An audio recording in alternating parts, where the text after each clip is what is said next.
अगर विपश्यना के बारे में 2-3 मिनट में समझाना हो तो ऐसा कह सकते हैं कि हमारे दिमाग के अंदर एक कांटों का जंगल होता है। ये कांटे होते हैं डर, बेचैनी, गुस्सा, नफरत, ईर्ष्या, घृणा, इन चीजों के।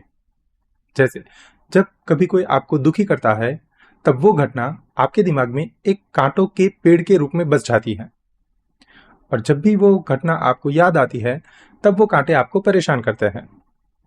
इसी तरह ऐसे पेड़ इकट्ठा कर करके हमने इस जंगल को इतना घना बना लिया है कि जरा सा भी हिलने पर इनमें से कोई ना कोई कांटा हमें चुभ जाता है और परेशान करता है। जैसे आपने महसूस किया होगा कि डर, बेचैनी, चिंता, गुस्सा, नफरत, घृणा, ईर्ष्या, इनमें से कोई ना कोई आपको हमेशा परेशान करता रहता है। अब विपश्यना जो है वो इस जंगल को सुखाने की कला है।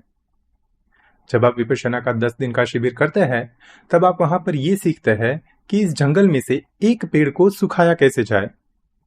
हाँ, शिविर के 10 दिन की मेहनत के बाद आप सिर्फ इतना ही जानते हैं कि इस जंगल का एक पेड़ सूखता कैसे है। उसके बाद आपका जंगल कितना घना है और उसको सुखाने के लिए आप कितनी मेहनत करना चाहते हैं वो सब आप पर छोड़ दिया जाता है। अगर आपका जंगल घना और बड़ा है लेकिन उसको सुखाने के लिए आप मेहनत भी पूरी लगन से करते हैं तो आपका जंगल फटाफट सूख सकता है। लेकिन अगर आपका जंगल छोटा हो तब भी अगर आप उसे सुखाने के लिए मेहनत नहीं करते तो उसको सूखने में ज्यादा समय भी लग सकता है।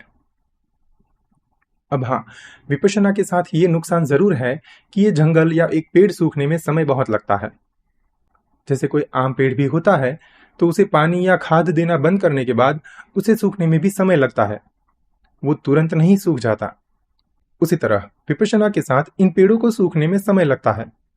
लेकिन हाँ, ये फायदा भी जरूर है कि एक बार विपश्यना की मदद से जब कोई पेड़ सूख जाता है तब उसके कांटे आपको दोबारा परेशान नहीं करते। जैसे अगर कोई घटना या इंसान की याद आपको पहले परेशान करती थी तो विपश्यना की मदद से उस पेड़ को सुखाने के बाद अब वही घटना या उसी इंसान की याद आपको परेशान नहीं करेगी। अगर मैं अपना अनुभव शेयर करूं तो ये फायदा पहली बार महसूस होने में मुझे 7 महीने लग गए थे, और 2 साल की विपश्यना के बाद अब मैं ऐसा कह सकता हूं कि जहां पर पहले मुझे 10 कांटे चुभते थे वहीं पर अब 2 या 3 कांटे ही चुभते हैं। अगर इसके प्रैक्टिकल फायदे की बात करें तो जब आप अंदर से परेशान कम होते हैं तो आपका दिमाग स्टेबल रहता है, और स्टेबल दिमाग personal life, professional life, relations, social life, हर जगह पर फायदे ही फायदे देता है। तो अगर आप भी इन सारी चीजों से परेशान रहते हैं तो विपश्यना जरूर ट्राई कर सकते हैं। मिलते हैं अगले वीडियो में, तब तक बी हैप्पी, मंगल हो।